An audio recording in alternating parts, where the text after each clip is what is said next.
अस्सलाम वालेकुम, मेरा नाम है जहाज़ेब हाशमी और ये है Honda Vezel Z sensing 2019 model. और विज़ल की ये शेप पाकिस्तान में बहुत ज़्यादा पॉपुलर रही है 2014 से लेकर 2017, 18, 19 तक। 19 के बाद पाकिस्तान में बहुत सारे ऑप्शन आना शुरू हो गए स्पोर्टेज वगैरह जैसे, और फिर ये गाड़ी थोड़ी कम पॉपुलर होती गई। बट अभी भी ये गाड़ी जस्टिफाइबल अपनी प्राइस ब्रैकेट में, क्योंकि इसके प्राइस के आसपास कोई खास ऑप्शन आते ही नहीं है हाइब्रिड में। ये हाइब्रिड है और होंडा की है, तो इसको ऑब्वियसली एक एज है जैपनीज होने का। और बाकी ये गाड़ी किस हद तक अपनी प्राइस जस्टिफाई करती है, ऑन रोड ये गाड़ी कैसा परफॉर्म करती है, ये सब चेक करेंगे टेस्ट ड्राइव में। और बाकी इसकी स्पेक्स वगैरह डिस्कस करने वाला हूँ मैं इस रिव्यू में। फिलहाल अगर बात की जाए सबसे इंपॉर्टेंट चीज़ की, तो वो है इस गाड़ी की प्राइस। ये 19 मॉडल है, टॉप ऑफ द लाइन है, जेड सेंसिंग है और इसकी डिमांड 77 लाख है। ये इस्लामाबाद रजिस्टर्ड है, 60,000 चली हुई है और सेकंड मोटर स्पोर्ट के पास अवेलेबल है। अगर आपने इसके बारे में कोई इन्फॉर्मेशन देनी है तो आप दिए गए नंबर्स पे कॉल कर सकते हैं या फिर आप साइकिल मोटर स्पोर्ट को विजिट कर सकते हैं, जो कि रावलपिंडी में DH2 के गेट 1 के ऑपोजिट लोकेटेड है। हमारी एक और ब्रांच भी है रावलपिंडी मरी रोड पे। Overall it's a great hybrid SUV and today I am going to review it.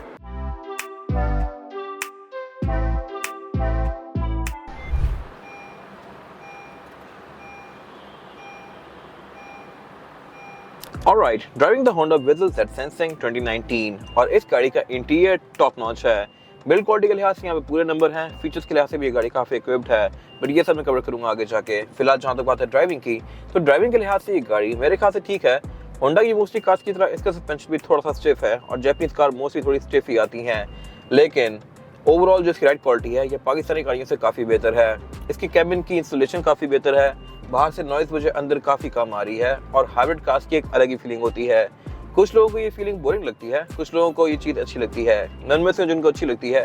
और अलग फील इस तरह से है कि अभी ये गाड़ी जो चल रही है ये सिर्फ बैटरीज पे चल रही है, इंजन इस गाड़ी का ऑन ही नहीं हुआ और ये बिल्कुल एक लाइक ग्लाइड कर रही है लिटरली। इस गाड़ी की अपनी कोई आवाज़ नहीं है, सिर्फ मुझे जो अंदर आवाज़ आ रही है वो टायरों की है और इस चीज़ की एक अलग ही फीलिंग है। कुछ लोगों को ये बोरिंग लगती है कि इंजन की आवाज़ नहीं है, साउंड नहीं है, बट टू बी ऑनेस्ट ये गाड़ियाँ परफॉर्मेंस कार्स तो है नहीं, तो इनसे आप कोई ज़्यादा ग्राउल या V8 वाली फीलिंग्स एक्सपेक्ट कर नहीं सकते।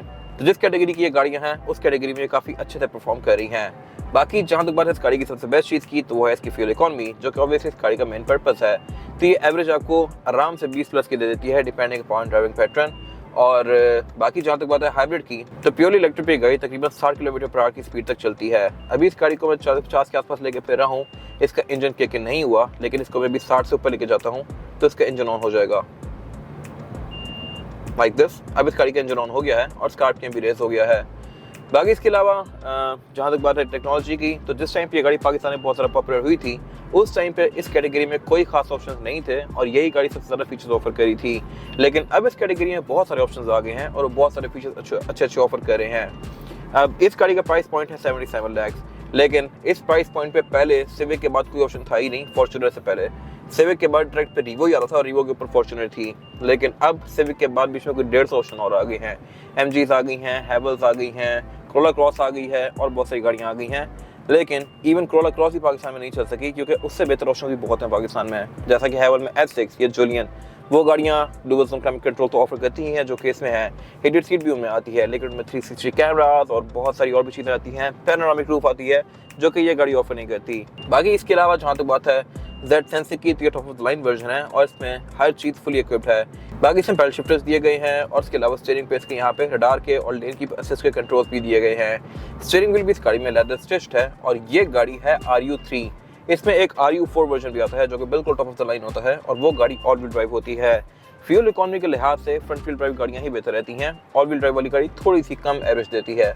बाकी स्पेसिफिक गाड़ी 2 टोन में है, ब्लैक और कैमरा के कॉम्बिनेशन में, जो कि इसके इंटीरियर को काफ़ी प्रीमियम फीलिंग दे रहा है। और बाकी डैशबोर्ड का डिज़ाइन अपने टाइम के लिहाज से इस गाड़ी का काफ़ी अहेड था। ये गाड़ी 2014 में भी आती थी और 14 में मोस्टली गाड़ियों के इंटीरियर बड़े बोरिंग होते थे, but this car is different. इसमें एयरमेट्स डैशबोर्ड पे भी दिए गए हैं 3 अलग से, और इसके अलावा ये वाला एरिया भी इसका काफ़ी खूबसूरत है। मीटर में इसके एक ही सर्कल दिया गया है जो कि ड्राइव मोड से चेंज होता है। अब ये गाड़ी क्योंकि इको में है तो ये ग्रीन है, लेकिन अगर मैं इसको स्पोर्ट में करूँगा तो ये सर्कल शिफ्ट हो जाएगा रेड में। और स्पोर्ट में करके इस गाड़ी का 0 to 100 चेक करते हैं। है ये गाड़ी 15 सीसी हाइब्रिड, जो कि बहुत बड़ा इंजन नहीं है, बट देखते हैं कि ये परफॉर्मेंस पे कैसा है। सो ये इसका 0 to 100 ओके, तो इसको मैं कंप्लीट स्टॉप पे ले आया हूँ और इसका 0 to 100 चेक करते हैं। इसको स्पोर्ट मोड में कर लेते हैं और 3, 2, 1।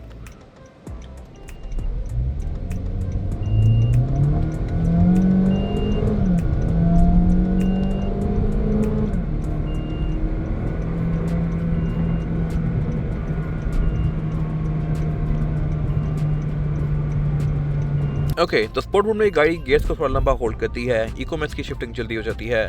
बाकी इसके अलावा ओवरऑल इसकी राइड डिसेंट है, बट इसका स्टीयरिंग मुझे थोड़ा सा हार्ड फील हुआ है एज़ कम्पेयर टू लोकल गाड़ियाँ सिविक वगैरह। ये मेरे ख्याल से इंप्रूव हो सकता था, थोड़ा सा हार्ड है बट ऐसा नहीं है कि आपको बॉदर करे। बाकी इसके अलावा ब्रेकर्स पे रिस्पॉन्स का आप सुन ही सकते हैं कि ये गाड़ी कोई बहुत ज़्यादा सॉफ्ट नहीं है, लेकिन स्टिल ठीक है। रोला वगैरह से थोड़ी स्मूथ होती हैं, खड्डों पर ये गाड़ी थोड़े से खड्डे फील करवाती है, बट इसकी स्टेबिलिटी काफ़ी अच्छी है। जैसे इस गाड़ी का इंजन ऑन होता है तो इसका आरपीएम आपको शो होने लग जाएगा। अभी मैंने ब्रेकिंग की है तो इसका आरपीएम बिल्कुल 0 हो गया है, इंजन बंद हो गया है। लेकिन जब मैं इस गाड़ी को फ्लोर करूँगा तो फिर इस गाड़ी का इंजन किक इन करता है और फिर गाड़ी चलना शुरू हो जाती है इस तरह से। बाकी चलते हुए इस गाड़ी का अगर मैं डाउन शिफ्ट करूँगा तो ये गाड़ी खुद ही मैनुअल पर चली जाएगी। अभी ये 3 पे हो गई है, 2 पे हो गई है और आरपीएम ऊपर से ऊपर जाता जा रहा है। इनको मैं मैनुअली यहाँ से शिफ्ट कर सकता हूँ इस तरह से। तो ये मेरे ख्याल से मजे की चीज़ है और इतना पहले भी ये गाड़ी ऑफर कर रही थी। ओके, तो ये था इस गाड़ी का 0 to 100 जो कि क्विक फील होता है, बट इसमें एक डिले है। अगर आप पूरा इस गाड़ी को फ्लोर कर दें तो ये गाड़ी अगर ईवी पे है तो फिर पहले ये इंजन ऑन करती है, आपको वहाँ पे एक जेट फील होगा और उसके बाद ये फिर गियर डाउन करती है और फिर निकलना शुरू होती है। तो आपको बिल्कुल फ्लोर कर देने के बाद तकरीबन 2-2.5 सेकंड का डिले आता है और फिर ये गाड़ी निकलना शुरू होती है। ये मेरे ख्याल से कम हो सकता था, बट स्टिल ऑब्वियसली कोई परफॉर्मेंस कार तो है नहीं, तो इट्स ओके। इसके स्पोर्ट मोड में करने पे आपको वाकई में इसमें फर्क फील होता है। ये गाड़ी गेयर्स फौरन शिफ्ट नहीं करती, आरपीएम इसका ऊपर ही रहता है ताकि आप जैसे ही फ्लोर करें तो इसका रिस्पांस आपको फौरन आए। और बाकी इसका डाउन शिफ्ट तो आप ऑब्वियसली कभी भी कर सकते हैं क्योंकि इसमें पैडल शिफ्टर्स दिए गए हैं। ओवरऑल राइड के लिहाज से गाड़ी कंफर्टेबल है, बैक पे इसकी सीटिंग कैपेसिटी डिसेंट है, लेकिन इसमें 2 लोग ही कंफर्टेबली बैठ सकते हैं। थर्ड पर्सन आना चाहे तो आ जाएगा, लेकिन फिर ज़्यादा कंफर्टेबल नहीं होगा। ब्रेकिंग के लिहाज से भी गाड़ी डिसेंट है और जहाँ तक बात है फीचर्स की तो इसमें ABS, vehicle stability assist, EBD यानी कि इलेक्ट्रॉनिक ब्रेक डिस्ट्रीब्यूशन, ये सब कुछ दिया गया है जो कि इसकी राइड को बेहतर बनाते हैं। बाकी इसके अलावा इसमें ऑब्वियसली ट्रैक्शन कंट्रोल भी आता है। और जहाँ तक बात है इस गाड़ी की पार्ट्स की अवेलेबिलिटी की तो ये भी आपको इजीली मिल जाएंगे क्योंकि ये होंडा का ही 1500 सीसी इंजन है जो कि फिट भी ऑफर करती है। फिर शटल में भी आता है ये इंजन, इस गाड़ी में भी आता है, होंडा ग्रेस में भी आता है और इसके अलावा और भी बहुत सारी गाड़ियाँ हैं वर्ल्ड वाइड जो कि यही इंजन यूज़ करती हैं, तो इसलिए आपको इसकी पार्ट्स की अवेलेबिलिटी का कोई इशू नहीं होगा। बाकी इंजन काफ़ी हद तक टेस्टेड है, मेंटेनेंस के लिहाज से भी कोई बहुत ज़्यादा महंगा नहीं पड़ता।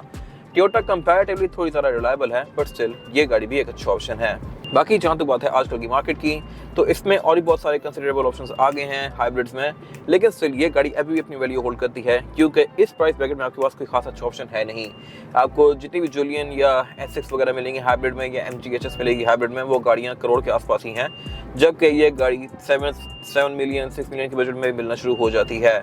तो ये गाड़ी अपनी कैटेगरी में अभी अपनी जगह होल्ड करती है और ऑब्वियसली ये गाड़ी क्योंकि होंडा है तो इसकी मार्केट उनसे ज़्यादा स्ट्रॉन्ग ही रहती है। फिर इसके अलावा ये प्रोडक्ट टेस्टेड है, ये गाड़ियाँ लाखों किलोमीटर्स कर चुकी होती हैं, जबकि बाकी चाइनीज़ ब्रांड्स या कोरियन ब्रांड्स की गाड़ियाँ अभी नई आ रही हैं और लॉन्ग रन में वो कैसा परफॉर्म करती हैं ये थोड़ा अनसर्टेन है और इसी वजह से ये गाड़ी अभी अपनी मार्केट काफ़ी स्ट्रॉन्गली होल्ड करती है। बाकी रिम इस गाड़ी में सिविक से बड़े आते हैं 17 इंचेस के। ट्रांसमिशन इस गाड़ी में CVT नहीं है और ये चीज़ आपको फील होगी। अब कुछ लोगों के लिए इसकी फीलिंग मेरे ख्याल से बेहतर होगी क्योंकि ये हर टाइम थोड़ा सा ना आरपीएम ऊपर ही रखती है, आपको हर टाइम इंजन की ना एक फीलिंग आती रहेगी या एक हाई रेव की फीलिंग आती रहेगी। जबकि CVT में ये है कि आप जैसे एक से पाँव उठाते हैं तो वो गाड़ी बहुत रिलैक्स हो जाती है, इवन फ्लोर करने पे भी आपको उसकी फील काफ़ी लाइट सी आती है। इसमें आपको हर टाइम इंजन की एक ना इंगेजमेंट फील होती रहती है, तो ये वाला एलिमेंट कुछ लोगों के लिए अच्छा होता है, कुछ लोगों को ये चीज़ अजीब लगती है। मेरे ख्याल से CVT वाली फीलिंग बेहतर है, बट DCT भी अपनी जगह ठीक है। बाकी जहाँ तो बात एक्सप्लोरेशन की तो ये गाड़ी है तो 1500 सीसी, लेकिन आम 1500 सीसी इंजन से ये गाड़ी बहुत ज़्यादा तेज़ है क्योंकि इसमें एक इलेक्ट्रिक मोटर आती है जो कि इंजन को काफ़ी हद तक असिस्ट करती है और वो भी इसमें अच्छी खासी पावर ऐड करती है, जिसकी वजह से इस गाड़ी का 1500 सीसी 1.5 सिटी के 1500 सीसी से बहुत ज़्यादा तेज़ है। इन दोनों को अगर भगाएं तो ये गाड़ी उसको सही लंबा गैप देगी और इवन ये गाड़ी 1800 सीसी गाड़ियों के साथ भी कम्पीट कर सकती है इजीली, ये इतनी तेज़ है। और ऑब्वियसली परफेक्ट कंडीशन में अगर आप इसको सही मंड के भगाएं तो ये गाड़ी 2400 सीसी गाड़ियों के साथ भी जोड़ सकती है क्योंकि इसका वेट कम है और परफॉर्मेंस अच्छी है। Let's start with the exterior of this car. Looks के लिहाज से ये गाड़ी काफ़ी खूबसूरत है और इसको एक बार फेसलिफ्ट भी किया गया था। फेसलिफ्ट में इस गाड़ी की हेडलाइट्स LED वाली आ गई थी और ऑब्वियसली क्योंकि ये 19 मॉडल है तो ये फेसलिफ्ट वाला है और LED वाली हेडलाइट्स इस गाड़ी की लुक्स पहले से बहुत ज़्यादा बेहतर हो गई हैं। बाकी इनमें DRL भी LED में कंटिन्यू करती है और इसके अलावा इस गाड़ी की फॉग भी LED में है। बाकी इस गाड़ी का लुक काफ़ी हद तक इस एरा की मोस्टली होंडा से कर दिया गया था। 19 में सिविक की हेडलाइट्स को भी LED में कर दिया गया था और अकॉर्ड इनसाइट वगैरह तो पहले से ही LED लाइट्स ऑफर कर रही हैं। बाकी जहाँ दोबारा फीचर्स की तो ये गाड़ी रडार ऑफर करती है, इसकी हेडलाइट्स ऑटोमेटिक हैं, वाइपर्स रेन सेंसिंग है और इसके अलावा इसमें जितने भी क्रोम वाले पार्ट्स थे शैडो क्रोम है, पहले ये चीखता हुआ क्रोम था। और जहाँ तक बात है इस गाड़ी के साइज की, तो साइज के लिहाज से ये गाड़ी स्पोर्टेज वगैरह से थोड़ी सी छोटी है ये गाड़ी क्रॉसओवर और ये बेसिकली फिट और एक एसयूवी के बीच की चीज है। इंजन इस गाड़ी में वही आता है जो कि होंडा फिट ऑफर करती है, बट साइज के लिहाज से उससे ज्यादा बड़ी है। बाकी जब पाकिस्तान में बहुत ज़्यादा एसयूवीज इन नहीं थी तभी इस गाड़ी ने काफ़ी ज़्यादा मार्केट बनाई, क्योंकि ग्राउंड क्लियरेंस के लिहाज से ये गाड़ी अच्छी है, रिम इसमें बड़े आते हैं, ड्राइव की काफ़ी स्मूथ है। बट जैसे जैसे ऑप्शन आते गए, स्पेशली पैनोरामिक रूफ के साथ वाली गाड़ियाँ, तो उनकी मार्केट काफ़ी स्ट्रॉन्ग होती गई। इसमें हार्ड टॉप आती है और सिर्फ यही एक चीज़ है जिसकी वजह से ये गाड़ी आज थोड़ा सा लैग बिहाइंड करती है। बाकी इस गाड़ी का एक प्लस पॉइंट ये है कि ये गाड़ी ऊंची है, तो इसमें आप बैठ निकल अपनी हाइट पे कर सकते हैं, जबकि सिविक में बैठना और निकलना थोड़ा सा मुश्किल है क्योंकि वो गाड़ी काफ़ी नीचे है। फिर इसके अलावा इस गाड़ी में स्मार्ट एंट्री भी आती है जो कि दोनों ही डोर्स में दी गई है। और जहाँ तक इस गाड़ी की रेयर एंड की, तो ये भी इसके लुक्स के लिहाज से डिसेंट है। टेल लाइट्स इसमें एलईडी वाली कंटिन्यू करती हैं और फेसलिफ्ट इसकी टेल लाइट्स का जो ये वाला एरिया है ये थोड़ा सा ग्रे कर दिया गया था, पहले ये भी बिल्कुल चमकते हुए क्रोम में था। और इसके अलावा ये स्ट्रिप भी इसकी शैडो क्रोम कर दी गई थी फेसलिफ्ट के बाद। बाकी बैक पे इसमें कुछ खास नहीं आता। और जहाँ तक बात है ट्रंक कैपेसिटी की, तो ये भी इस गाड़ी की ठीक है, यहाँ पर आप अच्छा खासा सामान एडजस्ट कर सकते हैं। रेयर बेंचेस के 60-40 के स्प्लिट के साथ हैं, जिनको फोल्ड करके आप इसकी ट्रंक कैपेसिटी को और ज़्यादा स्पेशियस बना सकते हैं। और इसके अलावा नीचे दी ग्रिड को उठा के आप इस गाड़ी के स्टोरेज कंपार्टमेंट एक्सेस कर सकते हैं। इसमें स्पेयर टायर नहीं आता क्योंकि ऑब्वियसली यहाँ पे इसका बैक पे बैटरी पैक दिया गया है। और जहाँ तक बात है ट्रंक की, तो यहाँ पे पावर आउटलेट भी दिया गया है और लाइट भी दी गई है।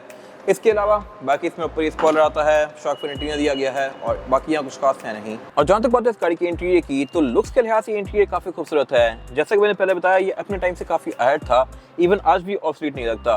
और बाकी जहाँ तक बात है बिल्ड क्वालिटी की, तो ये भी इसमें अच्छी है। स्टीयरिंग लेदर स्टेज्ड है, कंट्रोल्स यहाँ पे बहुत सारे दिए गए हैं। और इसके अलावा मीटर भी इसका लुक्स के लिहाज से डिसेंट है। इसकी स्क्रीन के जो पिक्सल्स हैं, क्वालिटी है वो भी अच्छी है। बट जहाँ पे गई थोड़ा सा चीप आउट कर गई है वो है डैशबोर्ड का ऊपर वाला एरिया, क्योंकि ये सारा चीप प्लास्टिक है। ये अगर सॉफ्ट टच मटेरियल होता तो मेरे ख्याल से बहुत बेहतर था। बाकी इसके अलावा एयर वेंट्स में अच्छे खासे दिए गए हैं। मल्टीमीडिया भी इसका डिसेंट है फीचर्स के लिहाज से। ये गैदर्स का है और गैदर्स की स्क्रीन अगर आप होंडा रखते हैं तो आपको आइडिया होगा कि ये इनसाइड या कॉर्ड वगैरह में आती है बड़ी कार्स में, इसमें भी दी गई है। और फिर उससे नीचे इसका क्लाइमेट कंट्रोल है। क्लाइमेट कंट्रोल काफ़ी हद तक ऐसा ही अब होंडा सिटी के अंदर दिया गया है, ऐसा ही होंडा ग्रेस में भी आ रहा था पहले। और अब जाके ये चीज़ें ये टेक्नोलॉजी पाकिस्तान में आना शुरू हो रही है, जो कि ये गाड़ियाँ इतना पहले से ऑफर करी थी। बाकी इसमें फ्रंट दोनों सीट्स हीटेड हैं और फ्रंट पे 2 क्लाइमेट कंट्रोल की अलग अलग जोन्स दी गई हैं। अगेन ये फीचर्स भी अब जाके सिविक में आना शुरू हो रहे हैं, ये गाड़ी इतना पहले से ऑफर करी थी। इसके अलावा फिर यहाँ पे इसका गेयर सेलेक्टर दिया गया है जो कि इलेक्ट्रॉनिक है। पार्किंग ब्रेक दी गई है। ड्राइव मोड्स में 2 ही हैं मेन, इको और स्पोर्ट। और जैसे मैं इस गाड़ी को स्पोर्ट में करूँगा तो इस गाड़ी का इंजन ऑन हो जाएगा लाइक दिस। अभी स्पोर्ट में किया है, इंजन ऑन, स्पोर्ट ऑफ करूँगा, इंजन ऑफ। और इसके अलावा बाकी यहाँ पे जो ये फ्रिल्स दी गई हैं ये इंटीरियर कलर के साथ मैच करती हैं। इसका इंटीरियर क्योंकि कैमल ब्राउन है तो ये कैमल ब्राउन ही फ्रिल्स दी गई हैं यहाँ पे भी, और यही कलर कंटिन्यू किया गया है सीट्स के साइड पे भी। सीट्स इसकी फैब्रिक और लेदर कॉम्बिनेशन में है, जो कि मेरे ख्याल से एक अच्छा कॉम्बिनेशन है, क्योंकि जिन जगहों पे आप बैठते हैं वहाँ पे आपको गर्मी लगती है, तो गर्मी को कवर करने के लिए यहाँ पे फैब्रिक सीट्स दी गई हैं। और जहाँ से आपको ग्रिप चाहिए होती है वहाँ पे इसमें लेदर दिया गया है ताकि आप स्लिप ना उतरें इसके अंदर। बाकी विंडोज गाड़ी की चारों ही सिंगल टैप वाली हैं। साइड मिरर्स के ऑटो रिट्रैक्टेबल हैं। राइट पे इसके ये रडार के कंट्रोल्स दिए गए हैं। नई वाली गाड़ियों में इन सारी चीज़ों को एक ही जगह पे इकट्ठा कर दिया गया है होंडा सेंसिंग में। इस एरा में होंडा सेंसिंग नहीं था। और इसके अलावा बाकी रेडियो मिरर भी इसका ऑटो डिमिंग फीचर के साथ है, बट इसके सारे शशके यहीं पे एंड हो जाते हैं, ऊपर इसमें कुछ नहीं दिया गया। अगर इसमें पैनोरामिक रूफ आ जाती या सनरूफ होती तो ये गाड़ी अब भी बहुत ज़्यादा इन होती, बट अभी नए आने वाले ऑप्शंस की वजह से इसकी मार्केट थोड़ी सी इफेक्ट हो गई है। और जहाँ तक पता है इसमें रेयर पैसेंजर्स के लिए सीटिंग कैपेसिटी की, थियरी बैक पे ठीक है, कंफर्टेबली यहाँ पे 2 ही लोग बैठ सकते हैं, बट 3 लोग भी आ सकते हैं। रेयर पैसेंजर्स के लिए लेग रूम इसमें पूरा है और हेडरूम भी, हेडरूम थोड़ा सफिशिएंट है, बट अगर कोई लंबा बंदा बैठेगा तो वो बिल्कुल पूरा होगा यहाँ पे। और इसके अलावा चौड़ाई के लिहाज से ये गाड़ी भी कोई खास नहीं है, तो यहाँ पे 2 ही लोग चौड़ाई के लिहाज से सही बैठ सकेंगे, 1/3 पर्सन एडजस्ट करना चाहें तो कर सकते हैं। अमेनिटीज भी यहाँ पे बस ठीक हैं। रेयर पैसेंजर्स के लिए पावर आउटलेट दिए गए हैं और कप होल्डर्स हैं। एयर वेंट्स इसमें नहीं आते। बाकी सेंटर में ये सेंटर कंसोल है जिसको निकाल के आप एस एन आर्मरेस्ट यूज़ कर सकते हैं। कप होल्डर इसके डोर्स में ही आते हैं। और जहाँ तक बात है बिल्ड क्वालिटी की, तो ये भी यहाँ पे अच्छी है। डोर्स पे बिल्कुल चीप आउट नहीं किया गया। स्पोर्टेज वगैरह डोर्स पे आके बैक पे चीप आउट कर जाती हैं, बट इसमें सेम क्वालिटी है। फैब्रिक भी आता है डोर्स में और लेदर भी। साउंड सिस्टम भी इस गाड़ी में डिसेंट है। और इसके अलावा रेयर पैसेंजर्स के लिए कर्टन एयरबैग्स भी दिए गए हैं। फिर ये गाड़ी क्योंकि जैपनीज इंपोर्ट है तो इसमें रेयर विंडोज ये प्राइवेसी वाली हैं। Overall it's a great hybrid crossover and today I am going to review it. ये था आज का रिव्यू। अगर आपको ये रिव्यू पसंद आया है तो इसको लाइक कीजिए, मेरे चैनल को सब्सक्राइब कीजिए, और अगर आपके पास इस गाड़ी से रिलेटेड कोई राय है तो उसको कमेंट सेक्शन में शेयर जरूर कीजिएगा। ताकि वो लोग जो ये गाड़ी लेने वाले हैं वो आपकी राय से फ़ायदा उठा सकें। अपना ख्याल रखिएगा। Thank you.